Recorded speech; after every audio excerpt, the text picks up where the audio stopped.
The day my stepchildren showed up at my door after 8 years of complete silence demanding their share of their mother's estate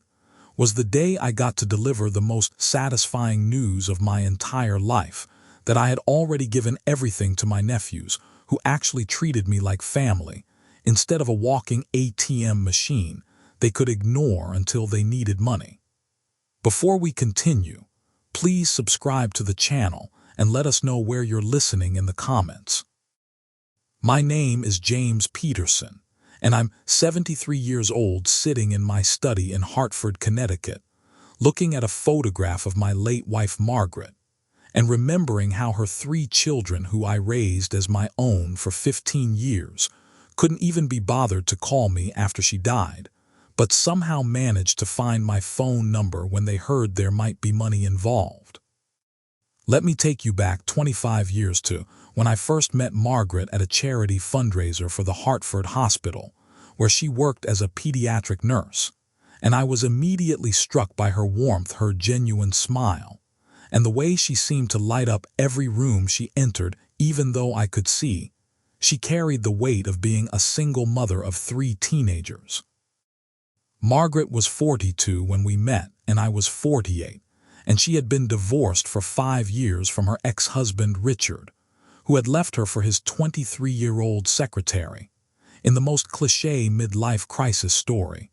you could imagine leaving Margaret to raise 3 kids on a nurse's salary while he started a new family in California.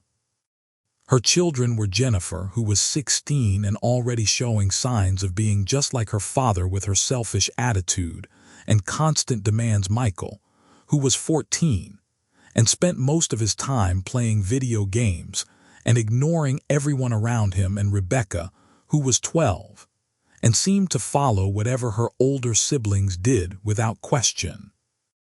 From the very beginning, I understood that dating Margaret meant accepting her children as part of the package, and I was prepared for that because I had never had children of my own due to my first wife, Ellen, dying of ovarian cancer when we were both 35 before we could start a family, and I saw this as my chance to experience fatherhood, even if it was as a step-parent. The first year of dating was challenging because the kids made it clear they didn't want me around, with Jennifer being particularly hostile, calling me the interloper,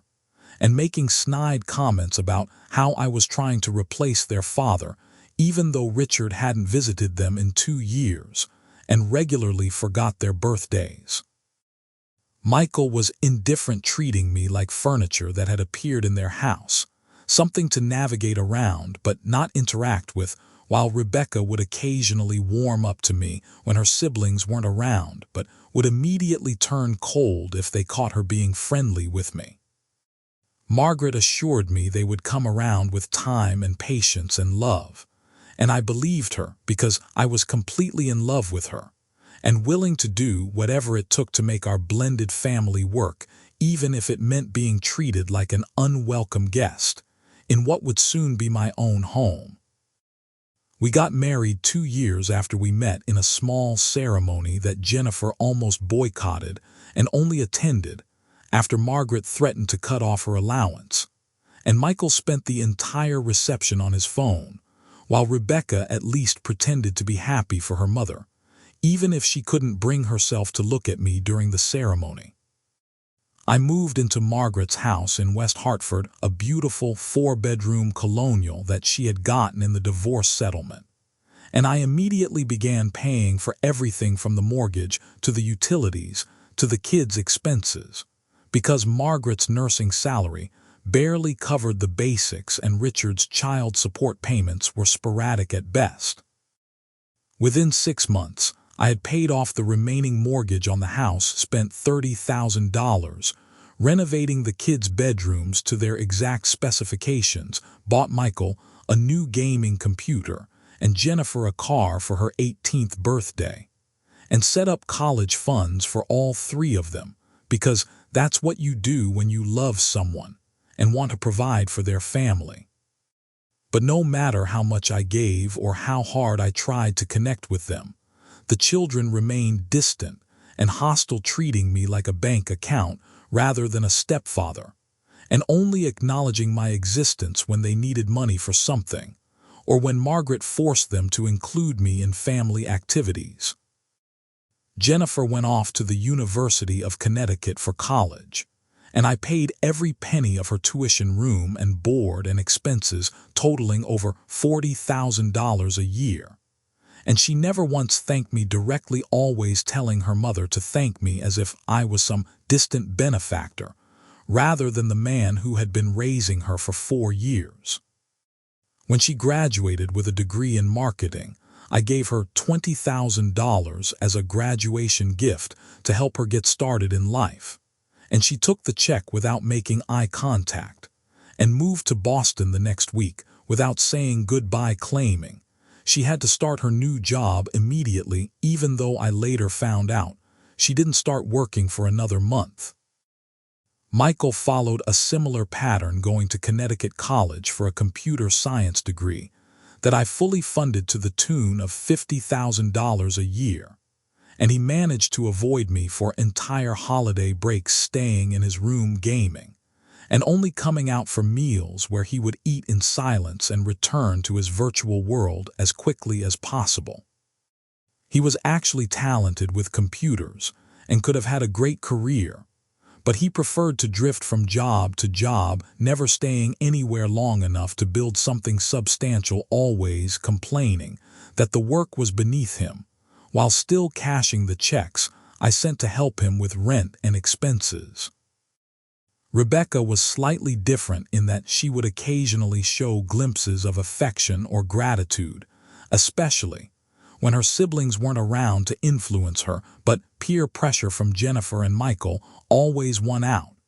and she would revert to treating me with the same cold indifference they had perfected. She studied education at the University of Hartford, becoming a teacher like she had always dreamed, and I was proud of her accomplishments, even if she never let me attend any of her graduations or celebrations, always finding excuses for why it would be awkward or inappropriate for me to be there, even though I was paying for everything. The real test of our family dynamics came when Margaret was diagnosed with pancreatic cancer 15 years into our marriage, a devastating diagnosis that gave us maybe a year if we were lucky. And I watched the women I loved more than life itself slowly fade away, while her children continued to treat me like I didn't exist.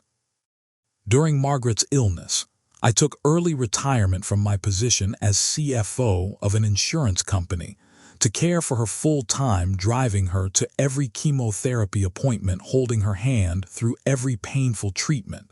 and sleeping in a chair beside her hospital bed for weeks at a time, while her children visited maybe once a month if we were lucky. Jennifer claimed she couldn't come more often because of her important job in Boston, even though I knew from LinkedIn that she had been laid off 3 months earlier and was living off the severance package I had negotiated for her when I called in a favor with a friend who knew her CEO. Michael said he was too busy with his freelance coding work to visit, but I could see from his social media that he was spending most of his time at gaming conventions and comic book stores, posting pictures of his latest purchases, while his mother was dying and wondering why her son didn't care enough to be there. Rebecca at least had the excuse of being a new teacher with limited time off, but even during summer break when Margaret was in her final months,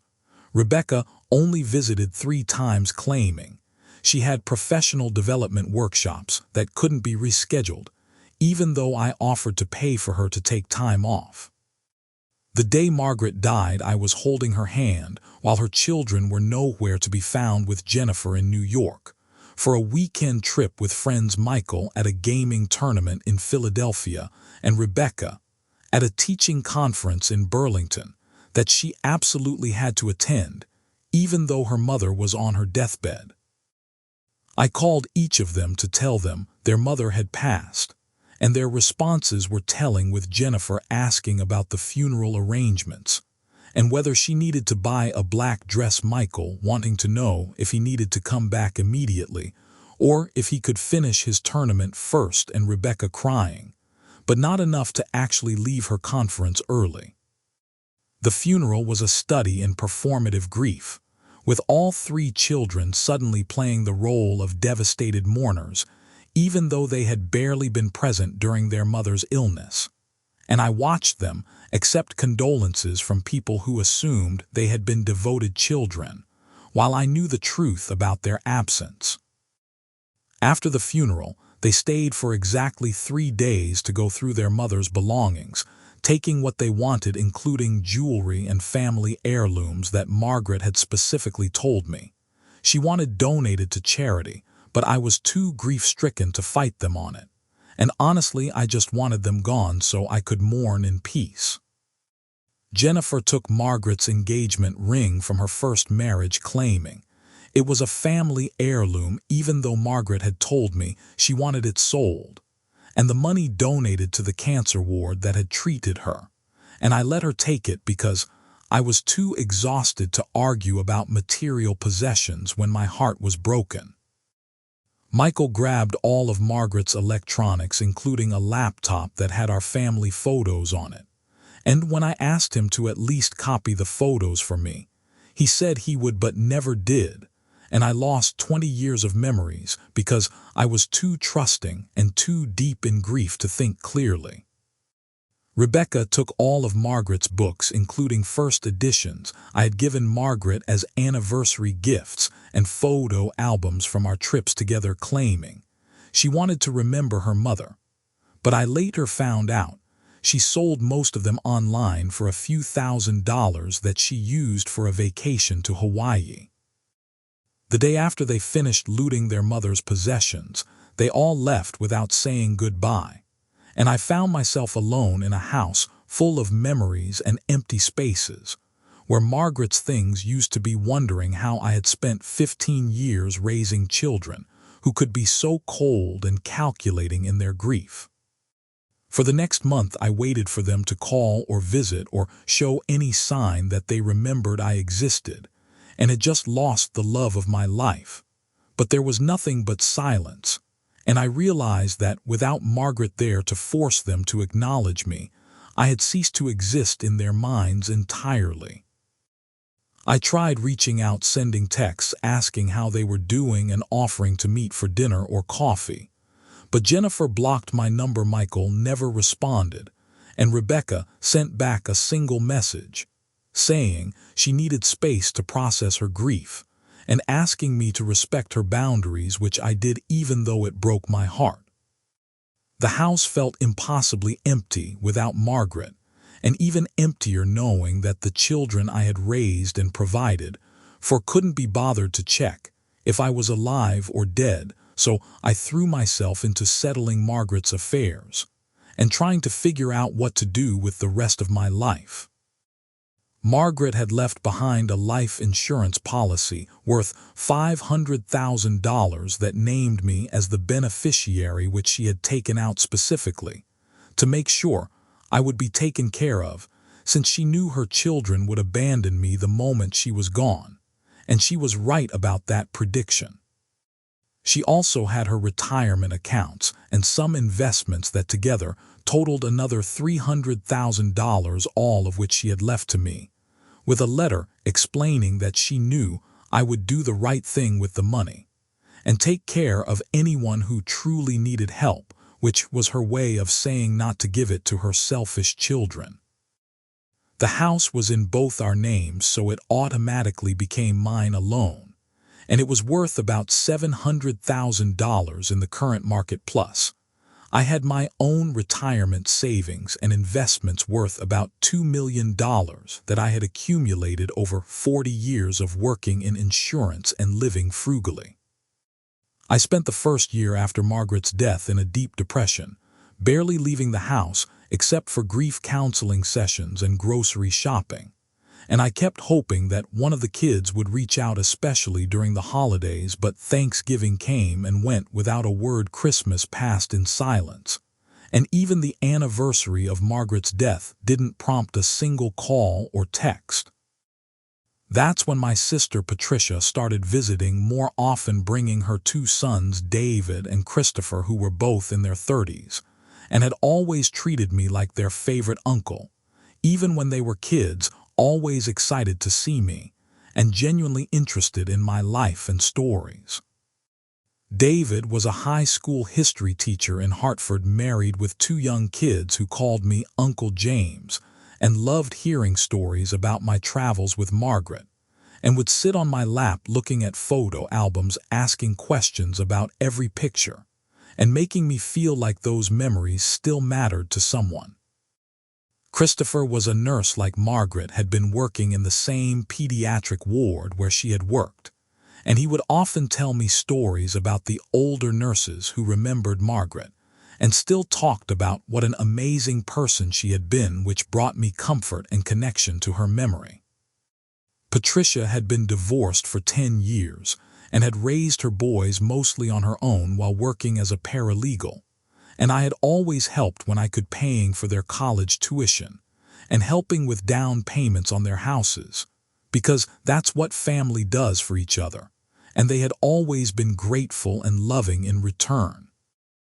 During one visit, Patricia mentioned that David and his wife Sarah were struggling to afford a bigger house for their growing family, and that Christopher was hoping to go back to school to become a nurse practitioner, but couldn't afford the tuition while still paying off his undergraduate loans. And it broke my heart to see good people struggling while knowing what Margaret's children had done with all the money I had given them. That's when I made the decision that would change everything, deciding to update my will and trust documents to leave everything to David and Christopher instead of Margaret's children, who had made it clear through their actions that I was nothing to them, but a source of money that had dried up when their mother died. I met with my estate attorney, Robert Steinberg, who had handled Margaret's affairs, and told him exactly what I wanted to do and why. And he understood completely, having seen too many cases of stepchildren abandoning stepparents the moment the biological parent died, and he assured me the documents would be airtight. The new will left my entire estate, including the house, all my investments, and the money from Margaret's life insurance, to be divided equally between David and Christopher, with provisions for their children's education, and a special trust fund for any future grandchildren they might have, ensuring the money would benefit people who actually valued family. I also included a letter to be read at the will reading, explaining exactly why Margaret's children were being excluded, detailing their absence during their mother's illness, their coldness after her death, and their complete abandonment of me despite 15 years of emotional and financial support I had provided. For Margaret's children, I left exactly $1 each, the minimum required to prevent them from contesting the will on grounds of being forgotten, along with copies of every receipt I had kept for their college tuition, cars, expenses, and gifts, totaling over $800,000 over 15 years, with a note saying they had already received their inheritance. I also made sure to include a clause that if any of them contested the will, they would forfeit even the dollar and have to pay all legal fees associated with the challenge, which Robert assured me would discourage any attempts to overturn my decisions, since they would have no grounds to stand on. Life continued quietly for the next 7 years, with David and Christopher visiting regularly, bringing their families for Sunday dinners, and including me in every holiday celebration, making me feel like I actually had a family again, instead of being a forgotten old man in an empty house. David's children grew to love their Uncle James and would perform little plays for me in the living room, or show me their school projects, and Sarah would cook Margaret's recipes that I had taught her, making the house smell like home again, for the first time since Margaret died. Christopher met a wonderful woman named Amy, who was also a nurse, and they got married in a beautiful ceremony where I got to walk Amy down the aisle since her own father had passed away, and Christopher gave a toast thanking me for showing him what real love looked like through my devotion to Margaret. I helped them buy their first house, a modest 3-bedroom ranch not far from mine, and watched them start their own family with twin boys they named James and Thomas, with my name as a first name for one and my middle name for the other, which made me cry when they told me at the hospital. Meanwhile, I heard nothing from Margaret's children for 8 solid years, not a single call, text, email, or card, even though they all still lived within a few hours' drive, and could have easily visited if they had wanted to make any effort at all to maintain a relationship with the man who had raised them. Then last month everything changed when Jennifer, Michael, and Rebecca showed up at my door together, looking older and worn down by life, with Jennifer having gained weight and lost the sharp edge that had defined her, Michael looking pale and unhealthy from years of sitting in front of screens, and Rebecca looking tired and defeated by something I couldn't quite identify. They stood on my doorstep with fake smiles and suddenly started calling me Dad, which they had never done even when Margaret was alive, and asking how I was doing and saying they were sorry for being out of touch, as if 8 years of abandonment was just a minor oversight that could be brushed aside. I knew immediately something was up because these 3 had never done anything together unless there was money involved, and the fact that they had coordinated this visit meant they wanted something significant, so I invited them in and waited to see what their game was this time. They sat in the living room where their mother had died, looking around at the photos on the walls that now included David and Christopher's families, and I could see them registering the changes and trying to figure out what it meant for whatever scheme they had planned. Jennifer started with small talk about her job, which she had apparently lost again, and her recent divorce from a man named Brad who had taken half of everything in the settlement, which seemed like poetic justice for how she had treated others, and she kept mentioning how hard things had been financially lately. Michael talked about his latest startup idea, some app that would revolutionize something or other, but he needed seed money to get it off the ground, and he looked at me expectantly as if I should immediately write him a check based on his vague description of a business plan that didn't actually exist. Rebecca mentioned that she was still teaching, but that teachers were so underpaid, and she was struggling to make ends meet, especially since her husband had left her for another woman, taking their savings with him. And she actually started crying, though I couldn't tell if the tears were real or performed for my benefit. After an hour of this performance, Jennifer finally got to the point saying they had been thinking about their mother's estate and realized that there might be some assets that hadn't been properly distributed, and they wanted to make sure everything was handled correctly, which was their way of asking for money without actually asking for it. I asked them what assets they were referring to, since they had taken everything they wanted after the funeral, and Jennifer mentioned that she had heard from a family friend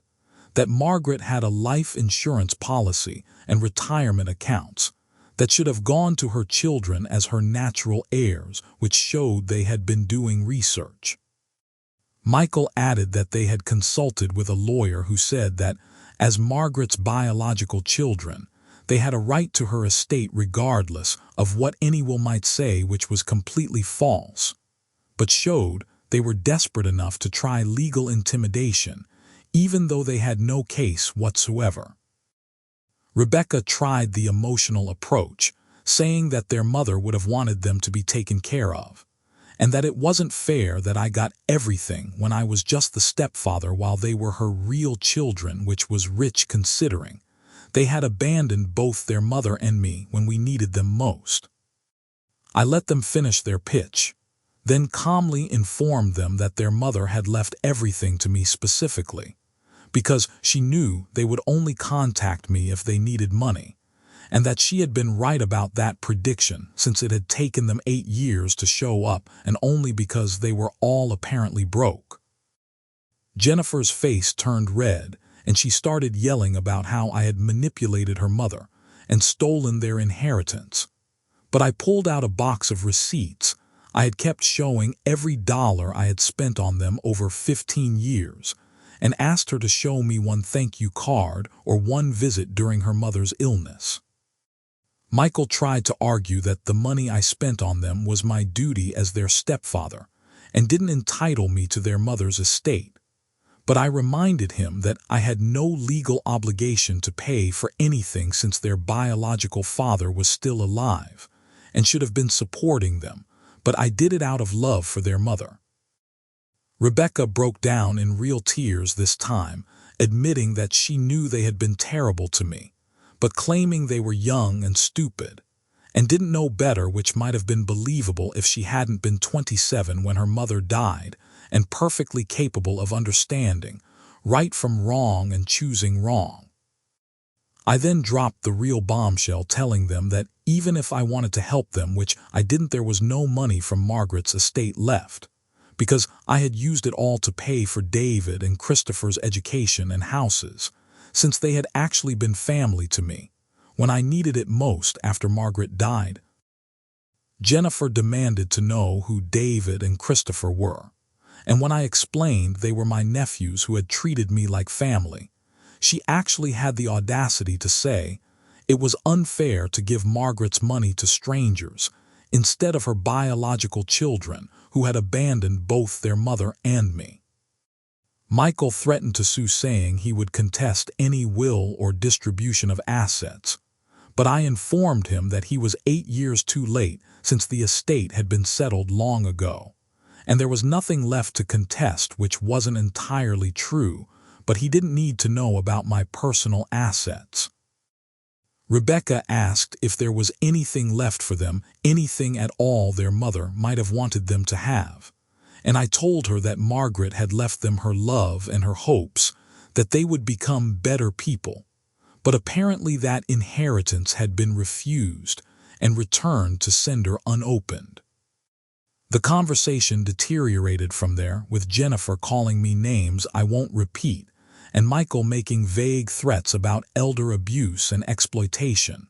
Before I told them, they had 5 minutes to leave my property before I called the police and pressed trespassing charges, which got them moving toward the door quickly. As they were leaving, Rebecca turned back and asked in a small voice if I had any pictures of their mother she could have, since she had lost all of hers in the divorce. And for a moment I saw a glimpse of the little girl who used to occasionally hug me when no one was looking, but then Jennifer grabbed her arm and dragged her away. 2 weeks later, I received a letter from a lawyer representing all 3 of them, demanding a full accounting of Margaret's estate and threatening legal action if I didn't comply, so I had Robert respond with a simple letter, stating that the estate had been properly probated and closed years ago, with no remaining assets to distribute. They tried one more time, showing up separately this time, with Michael coming first, trying to apologize and build a relationship, claiming he had changed and realized what really mattered in life. But when I didn't immediately offer him money, he stormed off, calling me heartless and saying I never really loved their mother. Jennifer sent a long email detailing all her financial problems and how $100,000 would change her life and allow her to start fresh. And she actually had the nerve to call it a loan that she would pay back, even though we both knew that would never happen, and I deleted the email without responding. Rebecca was the last to try writing a handwritten letter that seemed genuinely remorseful, talking about how she had been influenced by her siblings and how she wished she could go back and do things differently. But even if the sentiment was real, it was too little too late, and I couldn't trust that it wasn't just another manipulation. I wrote back a single line saying that I forgave her for her mother's sake, but that forgiveness didn't mean forgetting or opening myself up to be hurt again, and that she should focus on building a better life without expecting anything from me, and I never heard from her again after that. Last week I updated my will one final time, making sure that everything would go to David and Christopher, and their children with specific language, excluding Margaret's children, and any of their descendants from ever receiving anything from my estate, no matter what circumstances might arise in the future. I also set up educational trusts for David's children and Christopher's future children that will pay for their college education and give them a start in life the same way I had hoped to do for Margaret's children before they showed me who they really were at their core. David and Christopher don't know about the will, and I don't plan to tell them because they don't visit me for money, they visit me because they actually care about me. And I want to keep that pure relationship untainted by financial expectations for as long as possible. Sometimes I think about what Margaret would say about all of this, and I honestly think she would understand because she saw how her children treated me when she was alive, and she knew it would only get worse after she was gone, which is why she left everything to me instead of them in the first place. The saddest part is that it didn't have to be this way because I would have gladly shared everything with them if they had just shown me basic human decency and treated me like a person instead of a wallet. But they made their choice, and now they have to live with the consequences of that choice. I'm 73 years old now and probably don't have many years left, but I'm going to spend them surrounded by people who actually love me rather than people who only remember I exist when they need money. And that's a choice I'm completely at peace with, even if it means being estranged from the children I once tried to raise. The irony is that if they had just visited me once a year or called on my birthday or sent a Christmas card or shown any sign that I mattered to them as a person, they would have inherited everything. But they couldn't even manage that tiny bit of effort, and now they get nothing, except the knowledge that they threw away a fortune through their own selfishness. David brought his kids over yesterday, and we spent the afternoon building a model airplane together, while Sarah cooked dinner and Christopher and Amy announced they're expecting another baby. And I realized that this is what family is supposed to feel like, not obligation or manipulation, but genuine love and connection. As I sit here tonight looking at Margaret's picture, I want her to know that I tried my best with her children, but they chose their path and I chose mine. And I think she would be proud that I didn't let them continue to use and abuse me just because we once shared a house and a last name that they never really accepted anyway. The money will go to people who deserve it, to David, who drives across town every week to mow my lawn even though I can afford a service, and to Christopher, who calls me every Sunday just to chat, and to their children, who will grow up knowing that family isn't just about blood, but about showing up and caring and being present when it matters. Margaret's children will probably contest the will when I die, and they'll probably lose. But even if they somehow win, they'll know that they had to fight in court to get what would have been freely given if they had just been decent human beings. And that's a special kind of failure that money can't fix. I've made my peace with being the villain in their story, the evil stepfather who stole their inheritance, but I know the truth, and Margaret knew the truth, and David and Christopher know the truth, and that's enough for me to sleep soundly at night knowing I've done right by the people who did right by me. If you like this story, please like this video. Subscribe to the channel and share your impressions of this story in the comments. To listen to the next story, click on the box on the left.